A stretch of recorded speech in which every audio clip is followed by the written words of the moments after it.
आपका असली मुकाबला सिर्फ अपने आप से है। यदि आप अपने आप को बीते कल से बेहतर पाते हो तो यह आपकी सबसे बड़ी जीत होती है। जी हां दोस्तों, नमस्कार।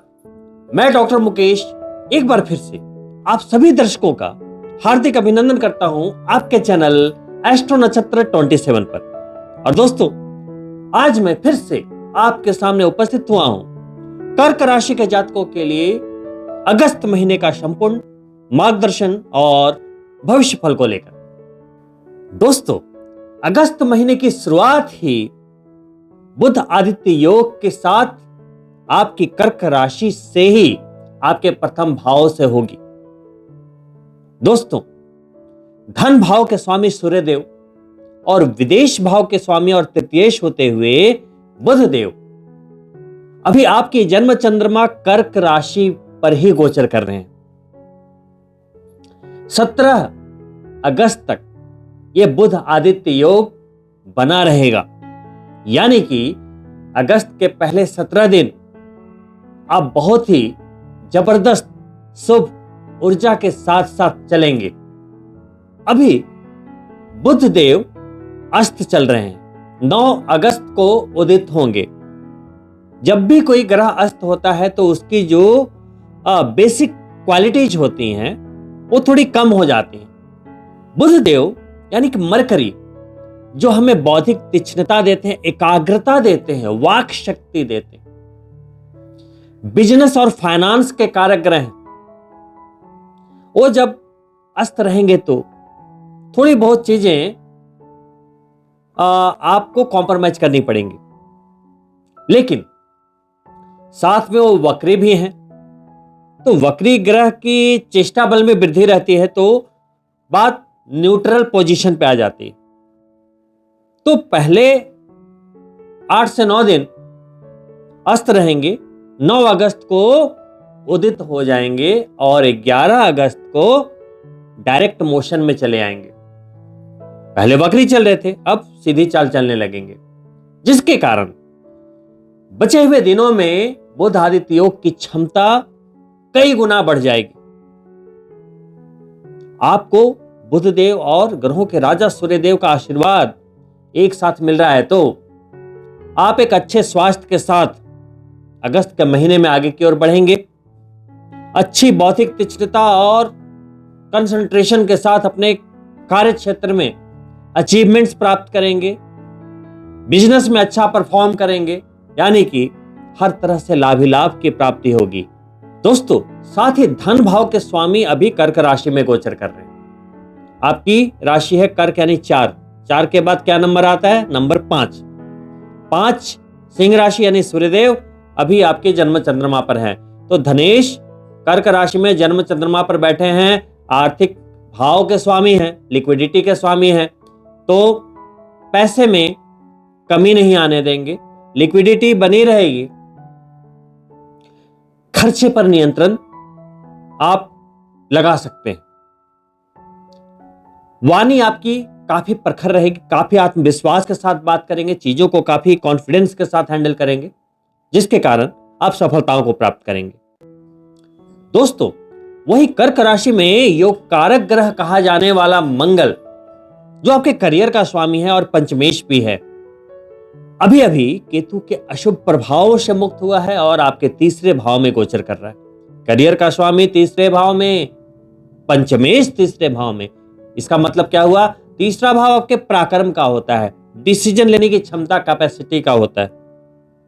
तो मंगल यानी कि लोन, मंगल यानी आपका ईगो, मंगल यानी आपका पावर हाउस, मंगल यानी रियल एस्टेट, मेडिकल फील्ड।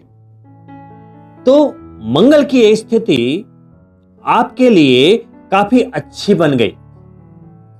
आप बड़े से बड़ा डिसीजन ले सकते हैं, बहुत एग्रेसिव डिसीजन ले सकते हैं। साथ ही यदि आपको किसी बड़े लोन की आवश्यकता थी, उसके लिए आपको 17 अगस्त के पहले ही इनिशिएट कर देना चाहिए, क्योंकि मंगल तीसरे भाव में बैठते हुए चौथी दृष्टि आपके छठे भाव पर डाल रहे हैं, लोन वाले भाव पर। ऐसे में बड़े लोन की प्राप्ति हो सकती है इफ रिक्वायर्ड, क्योंकि सूर्यदेव अभी लगन में है।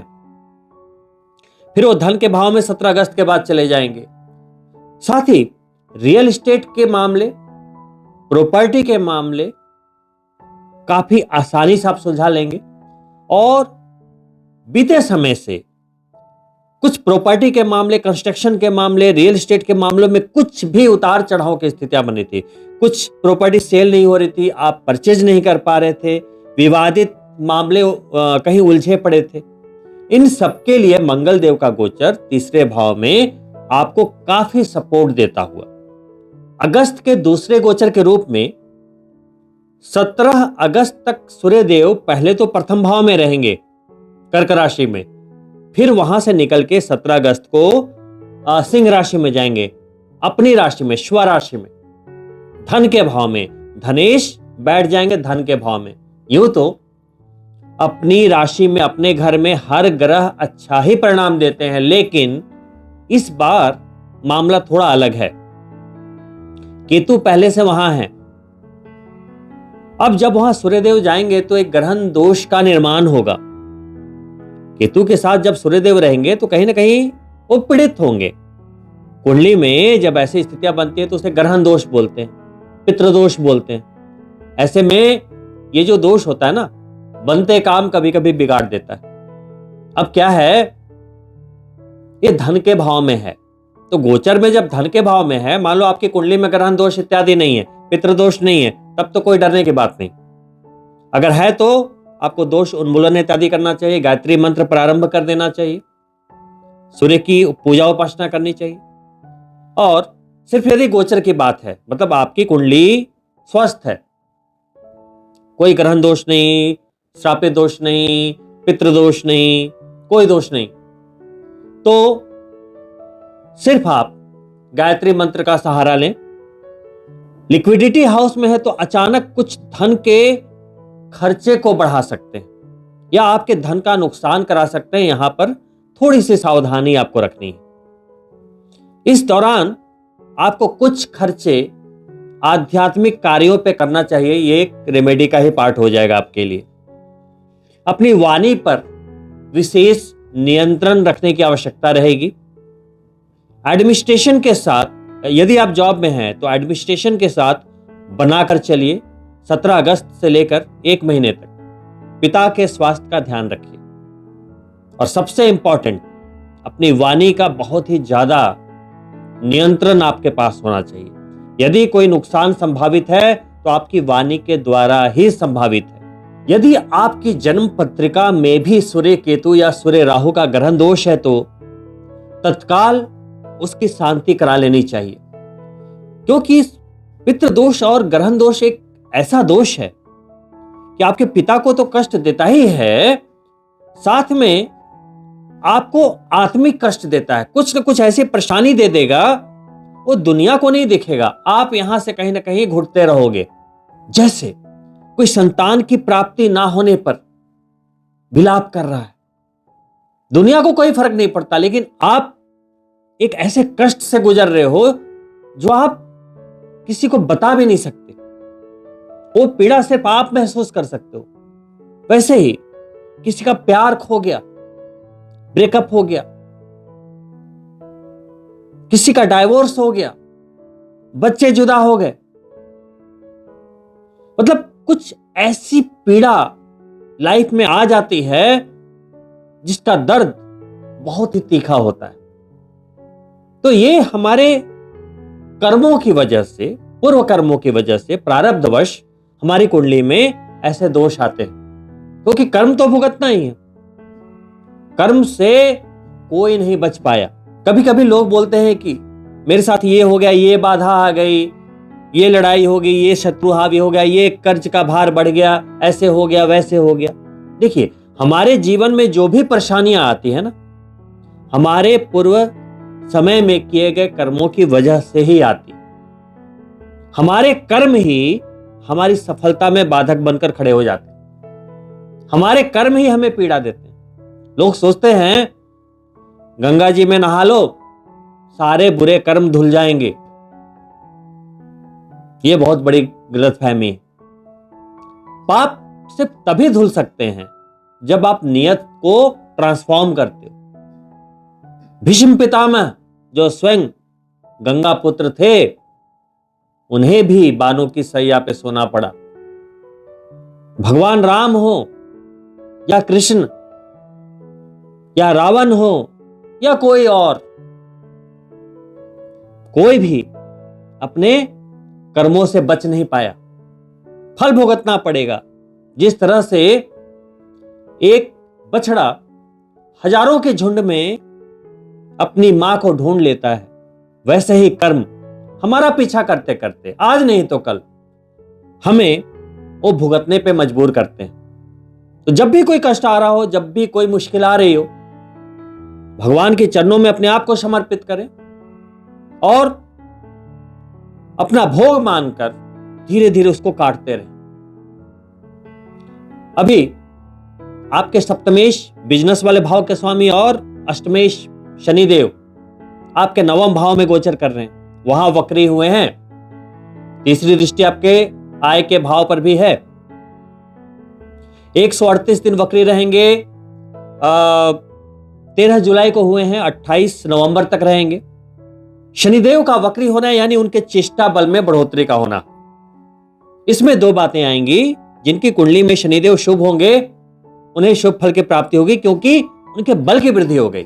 वहीं जिनकी कुंडली में शनिदेव अशुभ होंगे, शत्रु होंगे, अब उनके बल की वृद्धि होगी, वक्री होंगे तो क्या होगा, फिर आपको कष्ट भी हो सकता है। तो शनिदेव के उपायों के साथ चलें। शनिदेव जो हमारे कर्मों का फल देते हैं, कर्म फल दाता है। अभी भाग्य के भाव में है आप कर्क राशि के जातकों की। तीसरी दृष्टि लाभ के भाव पर डाल रहे हैं और 10वीं दृष्टि नौकरी वाले भाव पर डाल रहे हैं, छठे भाव पर, संघर्षों वाले भाव पर। तो जो लोग जुडिशियल फील्ड में हैं, लॉ फील्ड में हैं, आईटी में हैं, ई कॉमर्स में हैं, हैवी मशीनरीज के बीच में काम करते हैं, बड़ी बड़ी इंडस्ट्री चलाते हैं, यानी कि शनिदेव की फील्ड से जो लोग जुड़े हुए हैं उन्हें बड़े लाभ की प्राप्ति संभव। जो लोग नौकरी पेशा हैं और कुंडली में शनिदेव शुभ हैं, टर्म एंड कंडीशन अप्लाई। जिनकी कुंडली में कर्क राशि के जातक तो हैं लेकिन लगन पत्रिका में शनिदेव की स्थिति यदि शुभ है तो चूंकि वो तीसरी दृष्टि से प्राप्ति के भाव को देख रहे हैं तो प्रमोशन और या तो सैलरी में बढ़ोतरी संभव, या तो नौकरी में परिवर्तन और आपके लिए लाभकारी परिवर्तन। दोस्तों, वहीं आप कर्क राशि के जातकों के लाभेश और चतुर्थ भाव के स्वामी अभी विदेश के भाव में संचरण कर रहे हैं, वो भी देवगुरु बृहस्पति के साथ। दोनों गुरु, एक दैत्यों के गुरु, एक देवताओं के गुरु। दोस्तों, वहीं अगस्त के अंतिम गोचर के रूप में आपके लाभेश और चतुर्थेश, प्रॉपर्टी, घर, सुखों के स्वामी और आपके लाभेश शुक्रदेव पहले 21 दिन विदेश के भाव में ही रहेंगे क्योंकि अगस्त महीने की शुरुआत ही उन्होंने उसी भाव से की है। अकेले नहीं हैं, देवगुरु बृहस्पति भी साथ में हैं जो आपके भाग्य के स्वामी होते हैं और छठे भाव के स्वामी, नौकरी वाले भाव के स्वामी। दोनों गुरु, एक दैत्यों के गुरु और एक देवताओं के गुरु, उनकी सकारात्मक ऊर्जा से विदेश भाव जो है बहुत ही ज्यादा पॉजिटिव है। तो जितने भी कर्क राशि के जातक विदेशी कार्यों से जुड़े हुए हैं, विदेश में रहते हैं, इंपोर्ट एक्सपोर्ट के कारोबार में, उन सभी के लिए बहुत ही अच्छी संभावनाएं। वहीं चूंकि नौकरी वाले भाव के स्वामी होते हुए देवगुरु बृहस्पति अभी विदेश भाव में संचरण कर रहे हैं, तो जो भी कर्क राशि के जातक चाहते हैं कि विदेश में जाकर अपना करियर बनाएं, इससे अच्छा वक्त नहीं हो सकता। भाग्य के स्वामी है तो भाग्य साथ देगा। और सिर्फ नौकरी वाले भाव के ही स्वामी नहीं है देवगुरु बृहस्पति, रोग, शत्रु, ऋण, हेल्थ में कोई भी प्रॉब्लम चल रही थी, रिकवरी मिल सकती है। शत्रुओं का दबाव या तो कर्ज का दबाव था तो इससे भी राहत देवगुरु बृहस्पति दिला सकते हैं क्योंकि अभी अतिचारी गति में चल रहे हैं। 14 मई को गोचर हुआ। ऐसे तो देवगुरु बृहस्पति एक राशि में 1 साल 1 महीना रहते हैं, 13 महीने वो जब एक राशि को क्रॉस करेंगे तो उन्हें चाहिए पूरे 13 महीने। अभी देखिए 2.5 महीने बीते हैं, 17 डिग्री क्रॉस कर चुके हैं। सोचिए कितनी तेज गति है। जो दूरी 6.5 महीने में तय करनी चाहिए थी, 2.5 महीने में कर चुके, तो आपके काम भी त्वरित बनेंगे। होता है ना, गोचर तो अपनी स्पीड से गतिमान है, लेकिन क्या हम अपने कार्मिक रूप से उतने ही एफर्ट्स डाल रहे हैं? लाभ लाभ लाभ, कामयाबी, अचीवमेंट, सब लोग चिल्लाते रहते हैं, लेकिन एक्शन और कर्म के मामले में उतनी जोर से आवाज नहीं आती। वो सब धीरे धीरे चल रहा होता है, कॉम्प्रोमाइजेज के साथ चल रहा होता है। बोलते ये नहीं मिल रहा, ये नहीं मिल रहा। क्यों मिलेगा? आप उस लेवल पे तो जाइए, कंफर्ट जोन को तो छोड़िए। तो 21 अगस्त तक देवगुरु बृहस्पति के साथ शुक्रदेव विदेश भाव में रहेंगे। शुक्रदेव के विदेश भाव में रहने के कारण जो लोग शुक्रदेव की कारक तत्वों से जुड़े इंडस्ट्री में है, जैसे beauty, spa, cosmetics, interior designer, interior decorator, fashion designer, James and jewellery से जुड़े लोग, लग्जरी प्रोडक्ट्स से जुड़े लोग, डायमंड से जुड़े लोग, कोई भी ऐसा प्रोडक्ट, ऐसा बिजनेस जो लग्जरी पीपल को, लग्जरी सेगमेंट को जस्टिफाई करता है, अगर आप कर रहे हैं इस समय, तो वो बहुत लाभ दे सकता है। शुक्र के ही फील्ड में होटेलियर्स भी आते हैं, तो इन सभी लोगों को लाभ। वही देवगुरु बृहस्पति हैं, भाग्य के स्वामी होते हुए बैठे हैं, तो भाग्य साथ रहेगा ही रहेगा। शिक्षा के कारक है। काउंसलिंग फील्ड में जो लोग हैं, एडुकेशन फील्ड में जो लोग हैं, जो लोग आध्यात्मिक संस्थाओं से जुड़े हैं, उन लोगों के लिए भी एक अच्छा वक्त। अंत में उपायों के रूप में, क्योंकि जिनके शनि पत्रिका में शुभ है उन्हें तो कामयाबी मिलेगी, फायदे मिलेंगे, लेकिन जिनकी पत्रिका में शनिदेव अशुभ होंगे उन्हें नुकसान भी संभावित है। तो शनिदेव के उपाय के साथ चले। उनके उपायों में क्या है? पीपल में जल अर्पित करना, दोपहर 12 बजे के पहले पहले आस पास में कहीं भी पीपल का पेड़ हो, वहां जाकर जल अर्पित करें। छोटी सी रेमेडी है, लेकिन आपके लिए बड़ी कारगर रहेगी। वहीं घर में एक शमी का पौधा रखिए गमले में, शनिदेव का स्वरूप मानते हुए प्रतिदिन उसमें जल दीजिए। शनिवार के दिन तिल के तेल का दीपक जलाइए। वहीं हर शनिवार को शनि मंदिर अवश्य जाएं। सूर्योदय के पहले जाएं या सूर्यास्त के बाद जाएं। अभिषेक करें, अपने कर्मों की क्षमा प्रार्थना मांगे। वहीं चूंकि ग्रहण दोष है, तो जैसा मैंने बताया, सूर्य को जल दें, आदित्य हृदय स्तोत्र का पाठ करें और गायत्री मंत्र की 3 माला प्रतिदिन करें। दोस्तों, इसके अलावा बहुत सारे लोग कभी कभी ये पूछते हैं कि हमारी पत्रिका में सब कुछ ठीक है, मैंने कई बार पत्रिका दिखाई है, सब कुछ ठीक है, गोचर भी अच्छा है, आप बोल रहे हैं कि अगस्त के महीने में भी धन लाभ है, धन योग है, प्राप्तियां हैं, प्रमोशन है, लेकिन मुझे क्यों नहीं कुछ मिल रहा? आपको भी ऐसा लगता है कि आप जितनी मेहनत कर रहे हैं उतनी प्राप्तियां, अचीवमेंट्स नहीं मिल रहे? कुंडली में लोग क्या देखते हैं? दोष है तो पूजा करा लिया, दान कर दिए, जो भी उपाय बताए गए वो कर लिए, रत्न पहन लिए, भगवान की पूजा पाठ करने लगे, मंत्र करने लगे, सब करने लगे, लेकिन एक चीज रह गई जहां आपने ध्यान नहीं दिया, और वही है बाधा। वो चीज है आपकी नियत का ट्रांसफॉर्मेशन। पूजा पाठ कर रहे, सब कुछ कर रहे, सारे उपाय कर लिए, लेकिन यहां से नहीं बदलते। कहीं ना कहीं चालाकी आ जाती है दिमाग में। कुछ लोग बोल रहे हैं रिश्ते नहीं निपटे, दोस्ती के रिश्ते नहीं चलते, यहां वाद विवाद हो गया है। हर जगह आप एक ही चीज पाएंगे, दिल से जब तक आप क्लियर थे चीजें चल रही थी, जैसे ही चालाकी आ गई, दिल पर दिमाग हावी हो गया, वहीं चीजें बिगड़ गई। शनिदेव अभी वक्री हैं, 7.5 में चल रहे हैं, कोई चालाकी नहीं। यदि आप कुंडली में कोई भी उपाय ना करो, कोई उपाय ना करो, कोई पूजा ना करो, लेकिन अगर आपकी नीयत अच्छी है ना, तो भी आपको ईश्वर बहुत कुछ दे जाएंगे। तो नियत को पवित्र कीजिए, साथ में भगवान के साथ चलिए, दोषों के उन्मूलन के साथ चलिए, उपायों के साथ चलिए।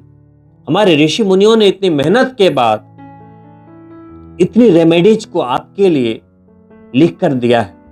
अगर आप इसे करेंगे तो आपका ही लाभ होना है। तो लाइफ में आप जितनी मेहनत करते हैं, आपको ऐसा हो ही नहीं सकता कि उसके अनुरूप फल ना मिले। लेकिन कभी कभी जो ऑब्स्टेकल आते हैं ना, वो अपने आप को व्यवस्थित ना करना, प्रायोरिटाइज ना करने की वजह से होता है। एक फिलॉसफी के प्रोफेसर अपने स्टूडेंट को कुछ सिखाने के लिए एक शीशे की जार और कुछ कंकड़ पत्थर के साथ क्लासरूम में प्रवेश करते हैं। उस जार को वो टेबल पे रखते हैं और अपने स्टूडेंट से कहते हैं कि अभी मैं आपके सामने एक एक्सपेरिमेंट करने वाला हूं, जो आपके लाइफ को आपको समझने में मदद करेगा। पहले वो बड़े बड़े पत्थरों को जार में डाल देते हैं, पूरा जार फुल हो जाता है। वो पूछते हैं, बच्चों क्या जार भर चुका है? सारे बच्चे बोलते हैं यस। फिर वो छोटे छोटे कंकड़ को उसमें डालना प्रारंभ करते हैं। थोड़ा सेक करते हैं तो कंकड़ एडजस्ट होने लगते हैं और धीरे धीरे उसे भी वो भर देते हैं। दोबारा वो पूछते हैं, क्या ये जार भर गया है? स्टूडेंट फिर चिल्लाकर बोलते हैं, जी हां, जार पूरा भर चुका है। अब वहां पड़ी रेत के छोटे से थैले को उठाते हैं और वो रेत को डालना शुरू करते हैं उस जार में। धीरे धीरे धीरे सारी रेत उसके अंदर जाने लगती है। वो एडजस्ट करते हैं, फिर उसे बंद कर देते हैं। फिर वो बड़े गंभीर शब्दों में समझाना शुरू करते हैं कि देखो, जो मैंने बड़े बड़े पत्थर डाले पहले, वो हमारी जिंदगी के महत्वपूर्ण चीजों को रिप्रेजेंट करते हैं, जैसे आपकी हेल्थ, आपकी फैमिली, आपके बच्चे, आपके पार्टनर।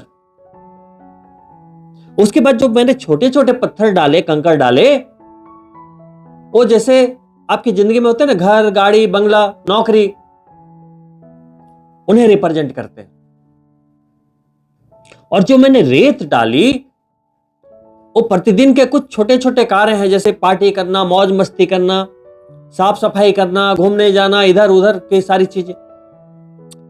अब होता क्या है लाइफ में कि हम छोटी छोटी चीजों में, घूमने में, फिरने में, पार्टी करने में, इधर जाने में, उधर जाने में, साफ सफाई करने में, हम अपनी ऊर्जा को इतना समाप्त कर देते हैं, यानी कि उस रेत को जार में इतना भर देते हैं कि बड़े पत्थरों को डालने की जगह ही नहीं बचती, हमारी ऊर्जा ही नहीं बचती। तो पहले बड़े पत्थरों पर ध्यान दें, अपने हेल्थ का ध्यान रखें, जिम जाएं, अच्छा खाएं, न्यूट्रिशन लें, बच्चों के साथ खेलें, समय बिताएं, उनका बचपन वापस नहीं आएगा।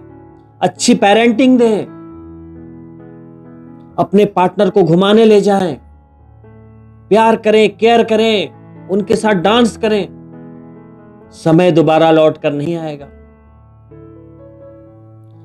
लेकिन यदि पहले ही आप छोटी छोटी चीजों में अपना समय वेस्ट कर देंगे, अपनी लाइफ में प्रायोरिटी नहीं देंगे, तो आपके पास वो ऊर्जा ही नहीं बचेगी कि आप अपने पार्टनर को समय दो, बच्चों को समय दो, फैमिली को समय दो, हेल्थ को समय दो। तो लाइफ में वो क्वालिटी नहीं आ पाती। यही हमारे साथ होता है। अगर पूरे दिन की हम एनालिसिस करें तो हम अधिकतर रेत को भरने में और छोटे छोटे कंकड़ों को भरने में ही हम व्यस्त रहते हैं, और जो हमारी जिंदगी के जो बड़े पिलर्स हैं उन्हें हम वक्त ही नहीं दे पाते। सिर्फ ये कहते हैं कि तुम्हारे लिए ही तो कमा रहा हूं, सिर्फ ये काफी नहीं है। सफलता सिर्फ इस बात से नहीं आंकी जाती कि आप पैसे पर पैसे कमाए जा रहे हो, जॉब में, बिजनेस में प्रमोशन लिए जा रहे हो, बिजनेस में आगे बढ़े जा रहे हो। पैसे बहुत हैं, हेल्थ ही नहीं है तो सारी दुनिया ब्लैक एंड व्हाइट हो जाती है। और रिश्ते ही नहीं है तो अपने कार्य क्षेत्र में सफलता के साथ साथ बैलेंस बनाएं। अपनों को वक्त दें, परिवार को वक्त दें, बच्चों को वक्त दें, पार्टनर को वक्त दें, अपने रिश्तों को वक्त दें। तब जाकर आपकी जिंदगी संपूर्ण होगी और कर्म फलदाता शनिदेव की नजरों में आप खरे उतरेंगे। क्योंकि सिर्फ पैसा कमाना ही कर्म नहीं है। हम ऑफिस जा रहे हैं, बिजनेस कर रहे हैं, हम उसे ही कर्म मान लेते हैं। आपकी पत्नी है, घर बैठे वो रो रही है, आपके बच्चे हैं, छोटी छोटी चीजों के लिए वो व्यथित हो रहे हैं, आप उनका दिल दुखा रहे हैं, तो वही ना बात फिर कहीं ना कहीं नियत की आ जाती है। आप अपने दोस्तों के लिए कितने प्योर हो। ये नहीं कि दोस्तों के साथ बैठ रहे हो, हंस रहे हो, खेल रहे हो, चुटकुले सुना रहे हो और पीठ पीछे उनकी ही आप बुराई कर रहे हो। बहुत सारी चीजें हैं। तो ये जिंदगी जो है ना, पजल के समान है। उसको एक सही तरीके से आपको सेट करना होगा, तभी एक सुंदर जिंदगी का निर्माण हो सकता है। और इन्हीं शुभकामनाओं के साथ कि ये अगस्त का महीना आप सभी कर्क राशि के जातकों के लिए असीम संभावनाएं और सफलताएं लेकर आए। मैं आपसे अनुमति चाहूंगा और अंत में आपसे अनुरोध है कि यदि आप मेरे चैनल पे पहली बार आए हैं तो सब्सक्राइब करना ना भूलें और साथ ही बेल बटन जरूर ऑन कर लें ताकि आने वाले वीडियो का नोटिफिकेशन आपको प्राप्त हो। साथ ही लाइक जरूर करें और लाइक करते ही नीचे एक हाइप का बटन आएगा। अभी यूट्यूब ने अभी लॉन्च किया है। हाइप में कुछ पॉइंट्स होते हैं, जैसे ही आप हाइप करेंगे इस वीडियो को कुछ पॉइंट्स मिलेंगे और अन्य दर्शकों तक इस वीडियो को यूट्यूब पहुंचाने का कार्य करेगा, तो और भी लोग लाभान्वित हो पाएंगे। तो आप लाइक के साथ साथ हाइप करना ना भूलें, साथ ही अपने मित्रों के लिए शेयर भी अवश्य करें। बहुत ही जल्द मिलता हूं दूसरी वीडियो में, तब तक के लिए नमस्कार मित्रों।